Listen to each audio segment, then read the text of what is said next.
이슈 나옵니다. 대한민국의 18대 대선이 끝났습니다. 박근혜 당선인이 승리했다라는 소식이 있었는데요. 자, 그렇다면은 증시에 미칠 영향은 과연 어떨지 점검해 볼 필요가 있을 것 같습니다. 예상됐던 대로 박근혜 테마주로 불리는 종목들이 급등세가 연출이 되고 있는데 역시 좀 위험한 부분도 있을 것 같습니다. 그리고 과연 진짜 수혜를 입을 만한 섹터는 어느 쪽이 될지 점검이 필요할 것 같은데요. 오늘은 차현정 기자와 송기현 전문가 그리고 허준식 해설위원 함께 토론하겠습니다. 안녕하세요. 네, 안녕하십니까? 네, 반갑습니다. 먼저 기자에게 질문 드리겠습니다. 박근혜 후보가 대통령에 당선됐다라는 소식이었는데요. 승리의 요인은 무엇으로 분석되고 있습니까? 네, 박빙의 승부가 펼쳐진 경기도와 충청 지역에서의 선전이 박근혜 당선인의 승리 요인이 됐습니다. 전통적인 야당 성향의 수도권과 중대 변수로 지목된 충청 지역에서의 선전이 박근혜 당선인의 승리에 결정적인 영향을 미친 것으로 분석됩니다. 경기 지역의 유권자 수는 935만 8천여 명으로 전체 유권자의 23%로 가장 큰 비중을 차지합니다. 박근혜 당선인은 경기도에서만 350만 표를 얻으며 문재인 후보를 86만 표 앞섰습니다. 문재인 후보가 큰 기대를 걸었던 서울에서도 박 당선인은 48%가 넘는 득표율을 얻으며 예상보다 높은 지지도를 보였습니다. 또 다른 격전지인 충청 지역의 표심 또한 박 당선인 쪽으로 기울었는데요. 박 당선인은 충청권에서 절반을 웃도는 득표율을 보이며 문 후보를 여유 있게 따돌렸습니다. 이 밖에 새누리당의 대선 접근법은 크게 세 가지로 볼 수 있습니다. 준비된 여성 대통령이란 슬로건 아래 지킬 수 있는 공약을 내놓고 국민들의 지지를 적극 유인한 박 당선인의 역량과 함께 당 차원에서의 전폭적인 지원을 효율적으로 전개해 보수 세력을 튼튼하게 끌어안고 중도층을 공략한 것이 성공 요인으로 꼽히고 있습니다. 네, 과연 그렇다면 증시에 미칠 영향은 또 무엇일지 그것이 궁금해지는데요. 전문가님, 과거 사례를 좀 분석해 본 결과 대선과 증시와는 큰 연관이 없었다는 것을 좀 결론을 알 수가 있었거든요. 그렇다면 이번에도 과연 그럴지 좀 차트를 보면서 분석해 볼 필요가 있을 것 같아요. 네, 사실 대선이 주식시장에 미치는 영향은 거의 없다고 보시는 게 맞습니다. 그래서 과거 차트를 한번 보면서 말씀을 드리면은 15대 대선부터 말씀을 드리도록 하겠습니다. 네. 15대 대선 같은 경우에는 97년도 IMF 과정에서 대선이 치러지게 됐었는데 그때 상당히 주가가 많이 밀렸었습니다. 단기적으로. 그러다 이제 기술적인 반등이 나오다가 다시 IMF에 대한 그런 불확실성이 부각이 되면서 주가가 많이 밀리는 다시 재차 하락하는 그런 모습이 나왔었고 그 다음에 이제 16대 대선은 2002년도 때 나왔었죠. 그때 월드컵에 대한 후유증으로 증시는 별로 좋지 않았습니다. 그러다가 다시 대선이 치러진 다음에 그 다음에 다시 이제 주가가 다시 밀리는 그런 과정이었었고 그 다음에 지난 정부였죠. 이명박 대통령이 당선이 됐었을 때 그때는 서브프라임이 이제 초기 단계였습니다. 서브프라임이 이제 발생을 하고 그때 이제 대선을 치르게 됐는데 결국에는 뭐 이제 경제 대통령으로서 뭐 한 주가를 3,000포인트까지 올리겠다. 그런 공약을 공약이라기보다는 그런 이제 이야기를 하셨죠. 예, 그런 말씀을 하셨는데 결국에는 이제 전반적인 글로벌 경기 환경이 상당히 좋지 않다 보니까 주가는 상당히 큰 폭으로 폭락하는 그런 모습이 나왔었습니다. 그래서 결국에는 이번 대선 같은 경우에도 단기적인 대선에 증시 상황이 대선에 영향을 받기보다는 전반적인 글로벌 경제 환경 그런 쪽으로 포커스를 맞춰서 그 경제 상황에 따라서 주가가 움직일 가능성이 높기 때문에 대선에서 미치는 영향은 극히 미미하다 이렇게 보시면 될 것 같고요. 결국에는 중요한 거는 이제 박근혜 테마주가 여기서 어떠한 흐름을 더 보일지 그게 더 중요한 게 아닙니까? 그래서 종목별로 봤을 때는 박근혜 테마주들이 여기서 추가적인 상승을 더 보일지 아니면은 리스크 관리를 해야 될지 그 부분이 좀 더 중요하다고 판단하고 있어요. 그래서 과거 사례를 들여보면은 이명박 대통령, 이명박 관련주들 같은 경우에는 오히려 대선이 일어난 직후에 주가가 폭락하는 그런 모습을 볼 수가 있었습니다. 차트를 통해서 좀 볼까요? 그렇죠. 네, 현대통신과 사무개발 제가 이제 자료를 준비를 했었는데 보시면요, 대선이 끝난 직후에 그 3호 개발 같은 경우에는 뭐 대우나 관련주로 상당히 부각을 받았었고 거의 바닥에서 20배 정도 상승했던 그런 흐름이 나왔었는데 오히려 대선이 끝난 다음에 재료 노출로 인해서 주가 폭락하는 그런 모습을 보였었고 그 다음에 현대통신도 마찬가지였습니다. 바로 이제 주가가 3호 개발과 같은 그런 폭락세가 연출이 됐었죠. 사실 이제 오늘 이지라든지 박근혜 테마주 같은 경우 이지라든지 그 다음에 뭐 보령 메디앙스, 아가방 컴퍼니 이런 종목들이 지금 거래 없이 점 상한가를 지금 기록을 하고 있습니다. 네. 그런데 사실 지금 이 시점에서 박근혜 테마주를 공략하는 것은 상당히 리스크하다. 왜냐?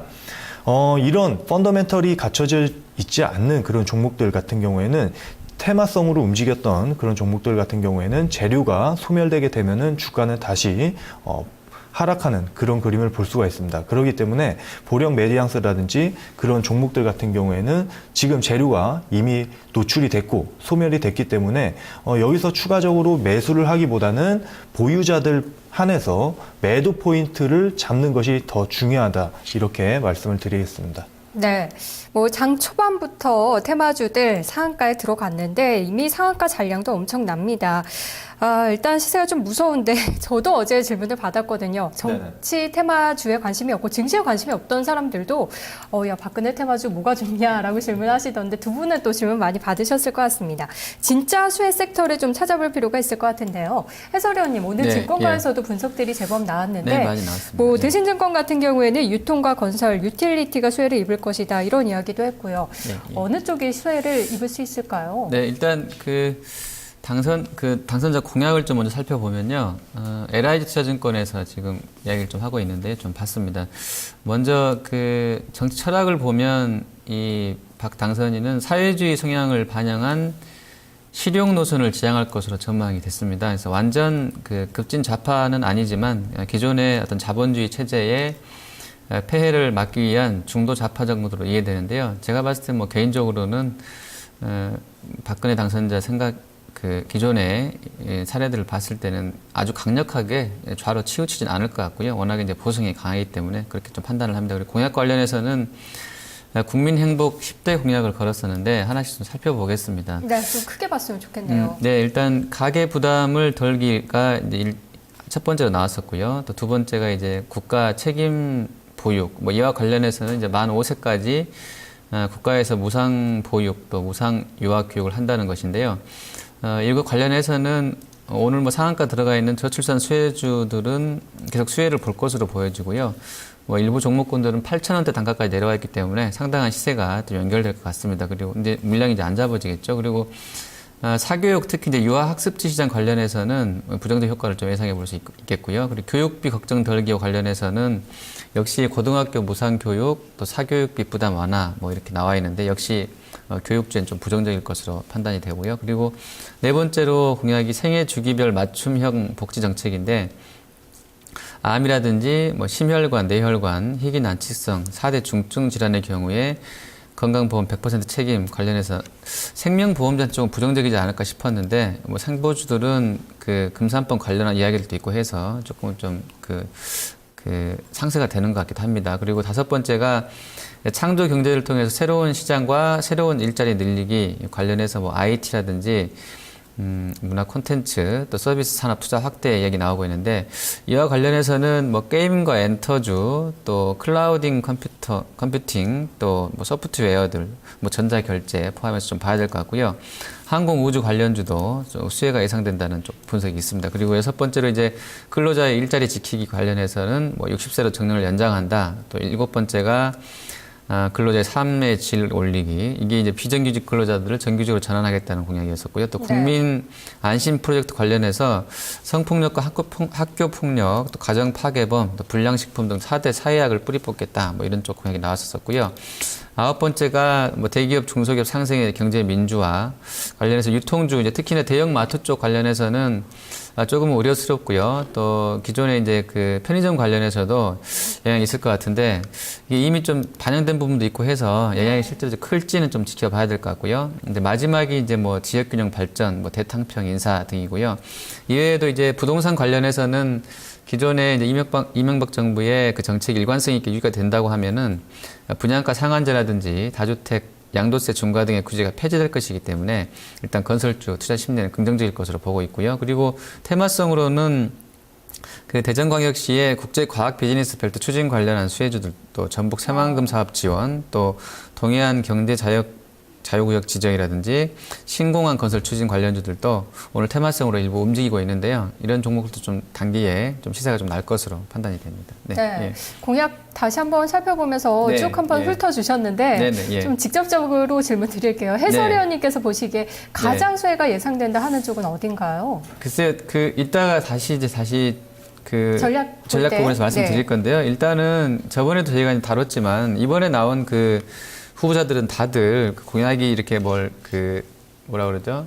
규모가 큰 어떤 뭐 SOC라든지 이런 쪽이 없었기 때문에 그냥 테마성으로 움직이는 쪽들이 좀 맞는 것 같고요. 나머지 공약들은 아직은 좀 더 구체화되는 게 이제 확인되고 나서도 그걸 확인하고 나서도 대응이 될 만큼 구체성이 없었던 것 같아요. 그래서 좀 봐야 될 것 같습니다. 네. 예. 알겠습니다. 자, 그렇다면 이번에는 반대로 문재인 후보 관련주들 전략을 또 세워볼 필요가 있을 것 같습니다. 이 시간에도 누누이 정치 테마주들 접근하지 말자라는 이야기를 해드렸지만 그래도 네. 보유 중이신 분들 지금 위노바나 우리대생명과학, 바른손이 하한가까지 내려가 있는데 네네. 어떤 전략이 필요할지 한번 짚어볼 필요가 있을 것 같아요. 네. 문재인 관련주들 같은 경우에는 뭐 박근혜 테마주와 정반대 양상을 지금 보이고 있습니다. 그래서 점 하한가를 기록한 종목들도 눈에 보이고요. 오히려 이제 하한가가 풀려서 약간 양봉이 형성되는 그런 종목들도 눈에 띄고 있습니다. 이렇게 접근을 하시면 될 것 같아요. 테마주들이 이제 문재인 관련 테마주들이 있는데 펀더멘털이 갖춰준 그런 테마주도 있고 그 다음에 상당히 부실한 테마주도 있다는 것입니다. 그래서 그 두 가지를 갈라서 좀 대응 전략을 세워보는 게 좋지 않을까 이렇게 판단이 들어요. 어느 쪽이 좀 괜찮은가요? 조강 페인트가 그래도 회사가 실적이 잘 나오고 있는 그런 종목입니다. 재무제표를 제가 준비를 했는데요. 조강 페인트 같은 경우에는 그래도 실적이 꾸준히 나오고 있는 그런 기업입니다. 흑자를 지속적으로 좀 유지를 하고 있고, 그 다음에 올해 같은 경우에도 영업이익이 지금 현재까지 한 50억 정도 지금 기록을 한 상황이기 때문에 무난하게 전년 영업이익 정도는 충분히 나올 수 있다 이렇게 판단하고 있습니다. 그래서 조강 페인트 같은 경우에는 지금 역사적으로 적정 가격이 한 3,000원에서 4,000원 사이에서 형성이 되어 있기 때문에 어느 정도 이제 거품은 다 빠졌다 이렇게 판단이 들고 있어요. 15,000원까지 올라갔다가 이미 상승분은 거의 다 반납했네요. 그렇죠. 역사적 적정 가격은 제가 방금 말씀드렸던 것처럼 3,000원에서 4,000원 그렇게 되고 있고 그다음 밸류에이션을 매겨봐도 순이익 대비해서 밸류에이션 매겨봐도 한 8, 9배 정도 계산을 한다고 하면은 충분히 이 가격대에서 거래가 될 만한 그런 종목이다. 이렇게 판단이 들고 있습니다. 그래서 추가적인 하락폭은 좀 제한적일 거다. 이렇게 판단이 들고 있고요.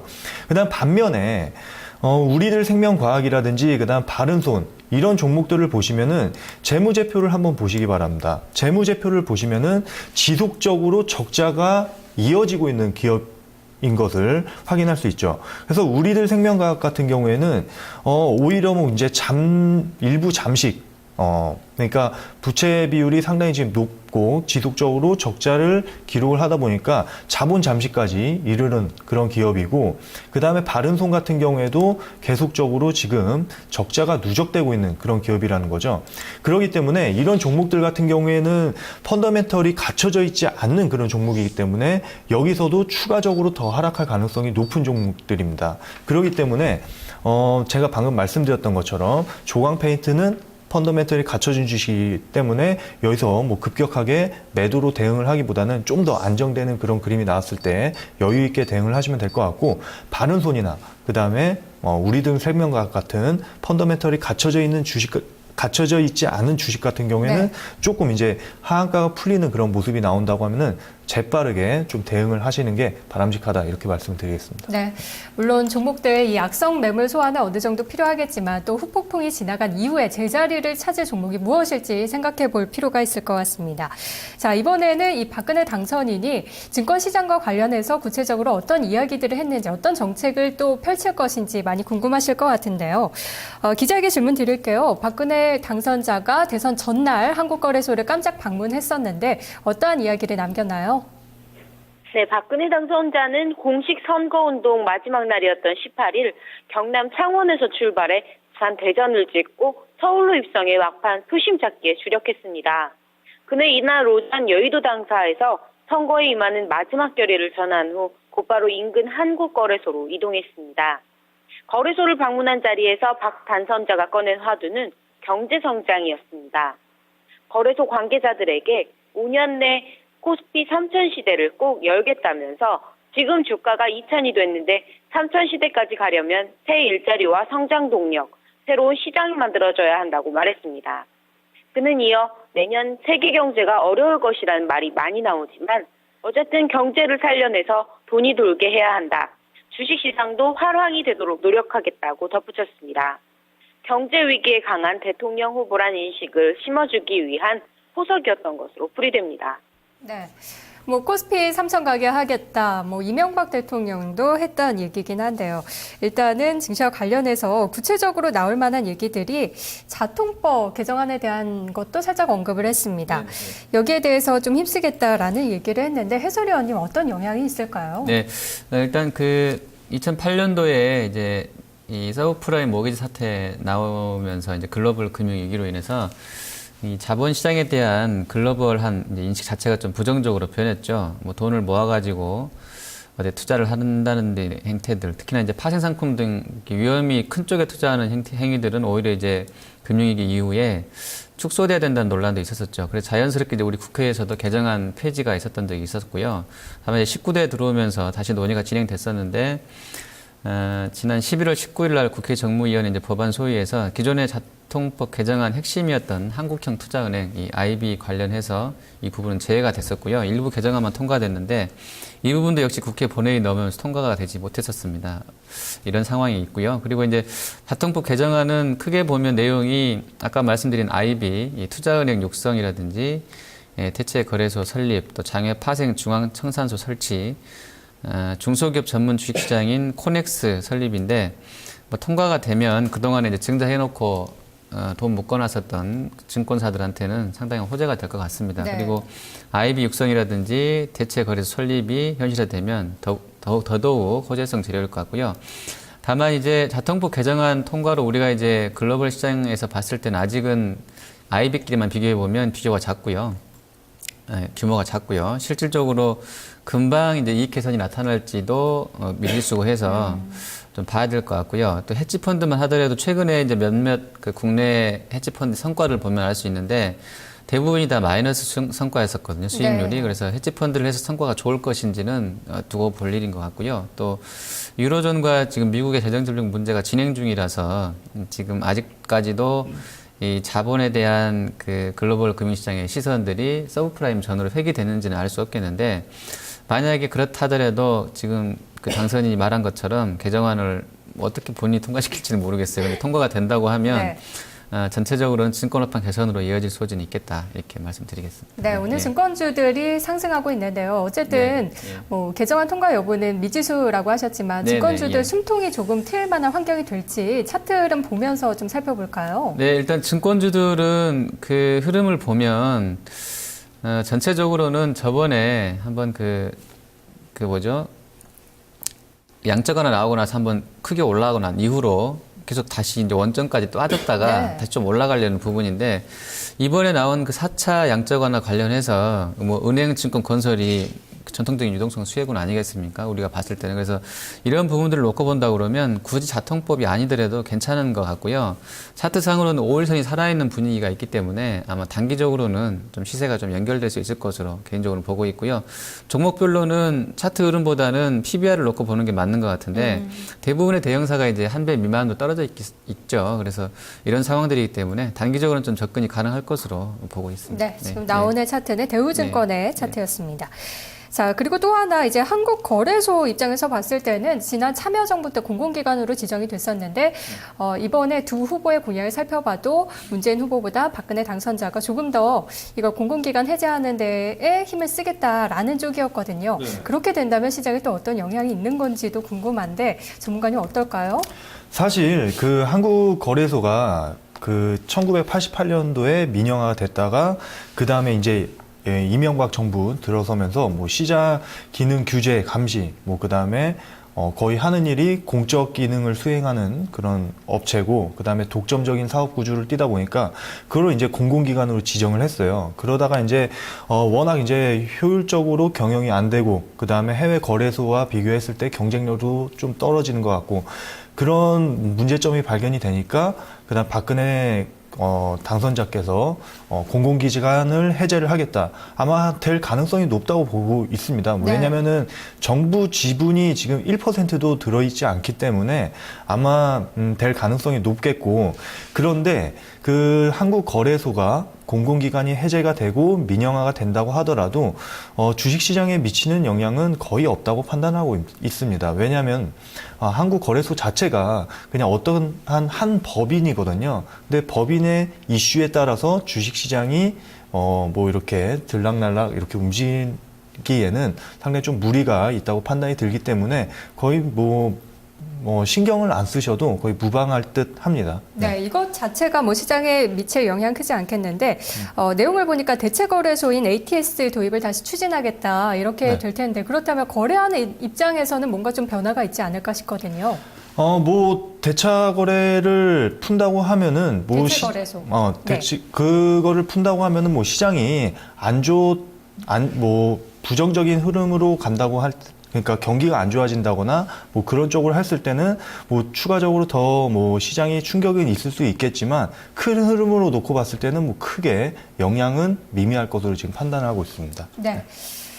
자, 그렇다면 이제 전략을 좀 세워보도록 하겠습니다. 자, 대선 이후에 증시의 가장 큰 관심은 어디로 쏠릴 것인지, 그리고 어떤 전략이 필요할지 궁금한데요. 해설위원님. 일단 그 전에도 이제 안철수 테마 점검하면서 말씀드렸던 것처럼 이번 대선은 이제 공약을 보면 GDP라든지 전체 매크로를 건드리는 그런 그 공약이 없었었죠. 다만 이제 인맥류라든지 또 일부 뭐 복지 관련해서도 어떻게 보면 뭐 성장보다는 분배 형평에 좀 치우쳐 있는 공약이 많기 때문에 증시 영향이 아주 크다고는 할 수 없을 것 같고요. 오히려 연말 맞아서 이제 외국인 수급 보는 게 중요할 것 같습니다. 지금 그림 보시면 외국인은 12월 들어서 계속 샀는데 13일 날 그 선물업체 동시만기 때 5,300억으로 가장 많이 샀었고요. 이후에도 계속 2천억씩은 사들이고 있습니다. 그리고 이제 엔화 향방 관련한 캐리 트레이드 문제가 또 한번 떠오르고 있는데, 지금 그림 보시면 엔화에 대한 투기 포지션이 최근에 2007년도 7월 달 이후로 최대 규모로 순매도입니다. 그만큼 엔화 팔자가 나오고 있다는 얘기인데요.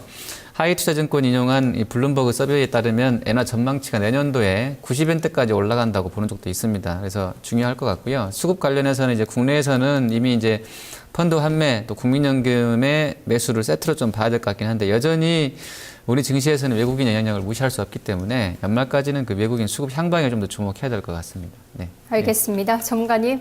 네. 결국에는 지금 뭐 시장에서 가장 관심이 있는 부분이 재정 절벽이잖아요. 그런데 사실 재정 절벽에 대한 이슈는 더 이상 이제 좀 식상한 재료로 이제 되고 있는 것 같습니다. 그다음에 거의 대부분의 시장 참여자가 재정 절벽이라는 것은 연말까지 어떻게든 해소가 될 것으로 판단을 하고 있기 때문에, 그거는 벌써 이제 최근에 주가가 많이 올라가면서 시장에 녹아 있다, 이렇게 보시면 될 것 같아요. 결국에는 이제 매크로적인 부분, 경제적인 부분인데 차를 이렇게 이제 제가 표를 좀 준비를 해봤는데, 미국 같은 경우에는 최근에 이제 GDP 성장률이라든지 그 다음에 가장 문제가 됐던 부분이 주택 지수였습니다. 왜냐하면 서프라임이 주택으로 인해서 주택 가격이 폭락하면서 문제가 발단이 시작이 됐고, 그렇기 때문에 근본적인 문제가 바로 이제 주택 가격이 회복이 돼야 되는 그런 부분인데, 네. 최근 들어서는 주택 가격이 빠르게 지금 회복하고 있는 그런 모습이 보이고 있다는 점, 이 점이 상당히 좀 눈에 띄고 있고요. 긍정적으로 해석을 하셔도 될 것 같고, 그다음 중국 같은 경우에도 PMI 지수가 어느 정도 이제 좀 회복하는 그런 그림이 나오고 있습니다. 바닥을 다지면서 그다음에 다시 이제 반등을 노리고 있는 그런 상황이라는 점. 그다음에 미국과 중국은 그래도 경기가 조금씩 이제 회복하는 시그널이 나오고 있는데, 국내 경기는 아직까지 그런 기미가 보이고 있지 않습니다. 선행 지표라든지 그다음에 GDP 성장률을 봤을 때 지속적으로 좀 악화되는 그런 그림이 나오고 있다는 거죠. 그래서 결국에는 이제 미국과 중국의 영향을 받아서 우리나라 경제 지표 같은 경우에도 개선되는 그런 그림이 나온다고 하면은 박스권 지금 상단 부분에 있는데 2,000포인트도 돌파 가능하다, 이렇게 판단하고 있습니다. 알겠습니다. 자, 빨리 2000시대를 열어줬으면 좋겠네요. 전략까지 들어봤습니다. 오늘 말씀 고맙습니다. 네, 감사합니다.